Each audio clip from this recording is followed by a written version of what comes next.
Okay. All right, let's go into module number 9, case studies, real world applications. Case studies and real world applications. So case study, I use myself. Importance of learning from real world examples. Focus on success stories and top fitness professionals and applying learned techniques. My goal is that you guys are my case study. So you guys are my case study. I was my case study, and now I'm passing on what I've done and teaching you guys, and now you guys are a case study. So my success story. I told you guys that when we first started at 11, I've been in this journey for 11 years. In terms of growth, my last 2 years have marked my best 2 sales performances. So in 2022, I sold $240,000 in sales with 44 agreements. My previous best was 160. The following year, so last year, I sold $350,000 in sales with 53 agreements. And pretty much, well, all it is, like, take my lessons. So lessons I learned. So key takeaways from the last 2 years. Mastering the sales process was very important. The sales process is the funnel that we talked about. Like, I mastered that, understanding how to work that. Why did I master it? Because at the end of the day, for me, sales is about advancing, but sales is a very big system. Your brain works on systems.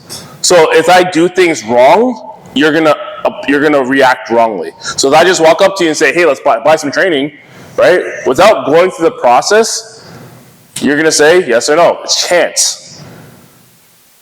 Sales is not chance. Sales, there's a process that goes through. So I have to first pique your interest. So, Chris, what are your goals? What are you working on? What brings you to the gym? I need to find that stuff out, right? Then from there, I want to see if you're looking for solutions to the goals that you have. So, Chris, are you looking for solutions? Is this something you want to look into? Is there something you want to know more about? Then from there, I can offer my services. Chris, well, I actually can help you. Let's sit down and talk more about it. Then I can take you out for a test drive. I can give you what's happening, where you can create a decision. Let's go on the floor. Let's work out. Let's do everything, right?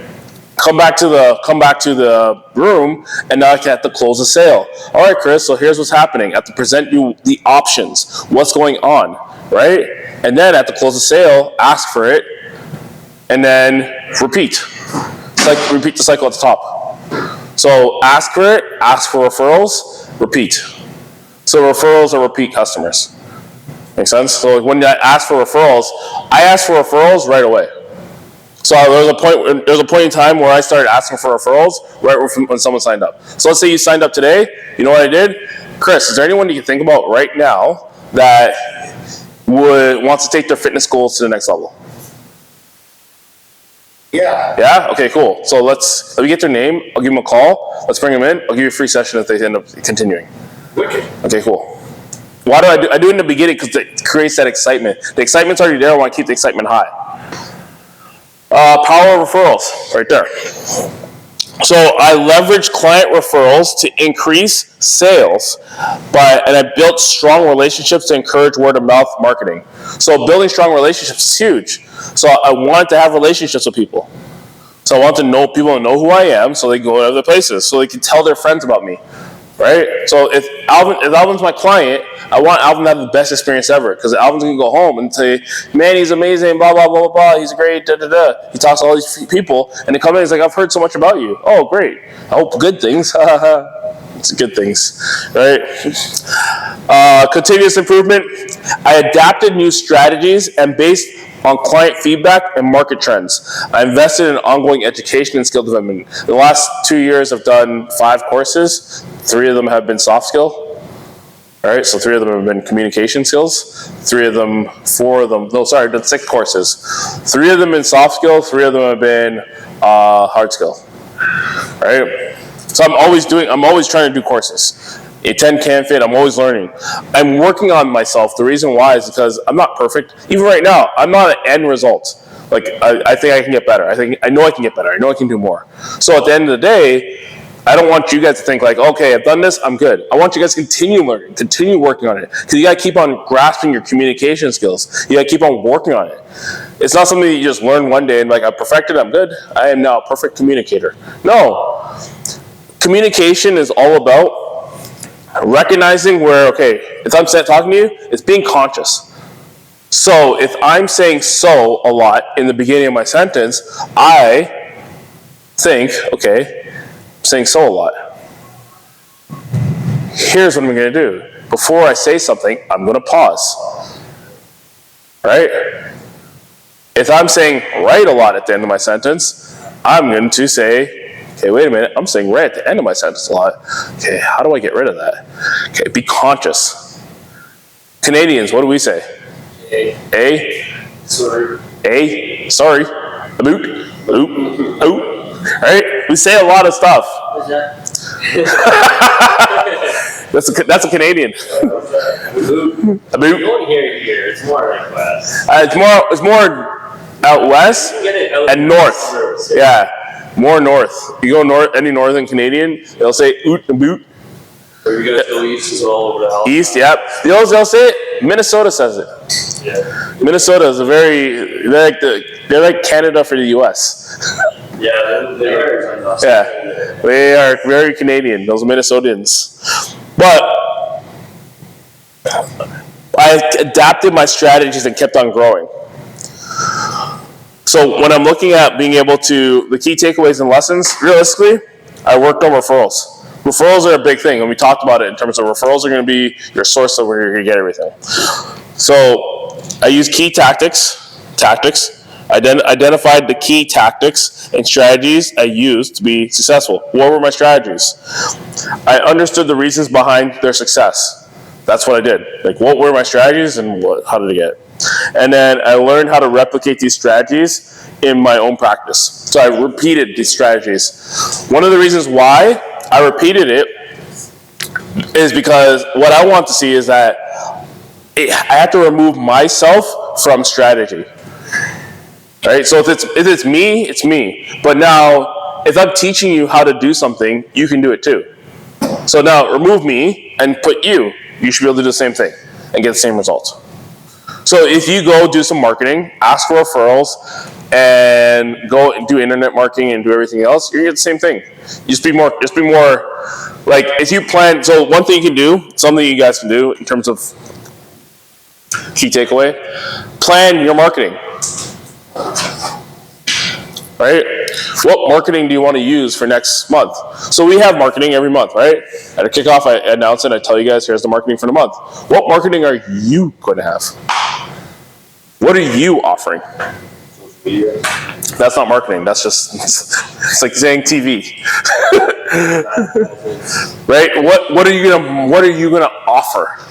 So free sessions. Are you giving out boot camps? Are you giving out demos? Are you giving out, what are you offering? Right? And how are you going to offer it? Like, what is the offer going to look like? What packages are you offering? Are you going to offer something that every new client gets a welcome gift? Like, what are you offering for next month? And if you're like, okay, next month's too soon, all right, what are you offering in September? Maybe you want to offer every other month. Maybe you want to do off every month. So 1 month you offer, next month you don't. Maybe you want to offer every 6 months. Maybe you want to offer on anniversaries. So my anniversary at Good Life, I'm offering every client that joins this month something, blah, blah, blah, blah. Right? Your offer has to match whatever it is that you want. Right? So if you don't, whatever reason that you're making an offer, you need to say it. So if you're like, it's our anniversary, cool, offer. Here's the offer, blah. It's my birthday, here's the offer, blah. It's me and my wife's anniversary, and I'm going to be offering, blah. All right? You don't need a reason. So, like, don't be too stuck on, like, well, what's coming up in the next month for me to make an offer? Like I said, civic holiday, Labor Day, Thanksgiving. Those are the next 3 holidays. Pick one and make an offer. All right, applying learned techniques in your practice. So we're going to talk about practical exercises and action plans, tips for continuous improvement and adaptation. All right, so these are practical things you can do. I'll get to that. These are practical things you can do. You're going to create a sales funnel. This is an action plan. Create a sales funnel. Write this down. You're going to define each stage. So awareness, interest, decision, action. You're going to develop specific strategies in each stage. So what's your strategy for awareness? How are you going to make people aware about you? What's your strategy for piquing interest? What's your strategy for helping people make decisions? And what's your strategy for action? You're going to build a referral program. So you're going to encourage satisfied clients to refer friends and family. So write down all your clients. Who are the most satisfied? Who are the most satisfied? The people getting results. You are going to get them to give you friends and family. You're going to keep on asking for friends and family as much as possible. Isn't it annoying? No. You know why? It's how you ask. If you're always like, hey, come on, give me a friend and family, give me a friend and family, give me a friend and family. No. So if you're like, Linda. So Linda, okay, I'm telling you here, if you give me, is he Linda or am I Linda? you're Linda. Oh, God. All right, Chris, if you give me one person this month, just to sit down and talk with, I'm going to give you X, whatever X needs to be, whatever is the thing that you want, right? If you're like, okay, cool, you're going to be like, sure, here's this person. Because you're already getting results. You're not going to say no, right? I'm asking. And then if I've already asked you, ask someone else. Ask every month. Every month you should ask your clients for somebody.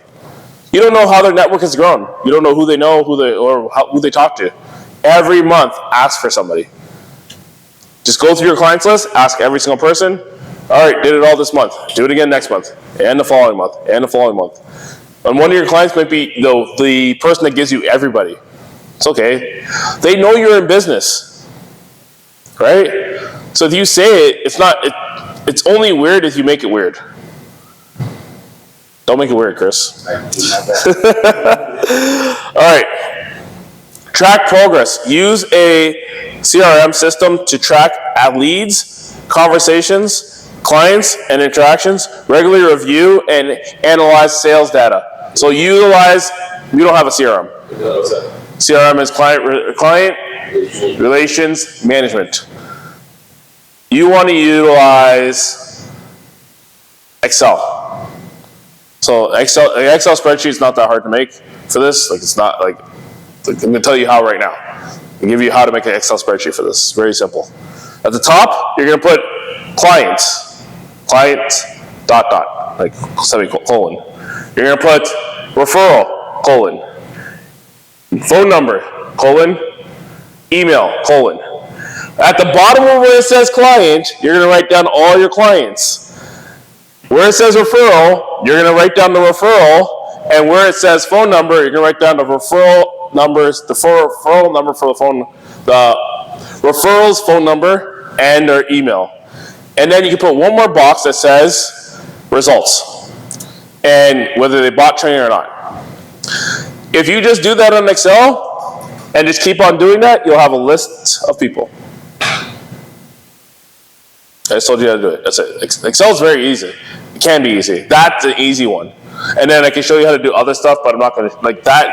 That right there is all that is. It's just track leads, conversations, and client interactions. Like what happened. So results. What happened? She didn't buy. Why didn't she buy? What was the objection? Maybe you put the objection in there. Objection. The objection was too much money. Okay, cool. Next time you call her. Hey, how's it going, Lisa? Are you, is money still an issue? Okay. Practical exercise and action plans. Role playing. So we talked about this. Role playing, practice sales conversations, and objection handling. Practice it. You got to practice it. You have to practice it. Keep on practicing it. Like work with each other, practice it. Work with yourself and practice it. Go in the mirror, talk to yourself. All right, so overcoming objections. So they said this. What could I have said? I'm driving home sometimes, and I'm talking to myself. What did I have said to that? Like, what happened there? Like, I'm analyzing every sale. Why did this person say no? I got 53 sales last year. I had a lot more people who said no. And I had to analyze, why did they say no? Feedback sessions. Seek feedback from colleagues and clients to improve your approach. So you might be like, hey, Manny, I'm about to do a sale. Can you just listen to me? I just want to get feedback. Okay, cool, man. I'm free.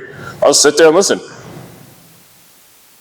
Yeah, you know what? You use a lot of conditionals with them. So you give them a lot of ways out, like a lot of ums and ahs. You might want to try to not use that next time.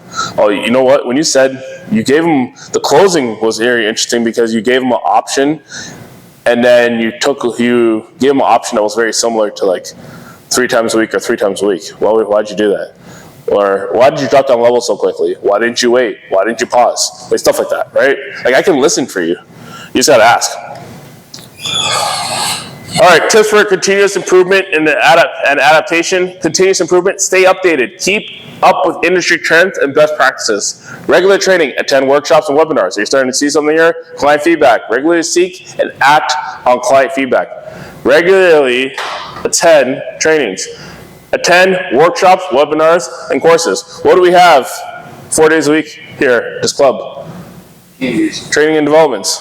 Why do you think we have it? To improve. Like, I don't do them for fun.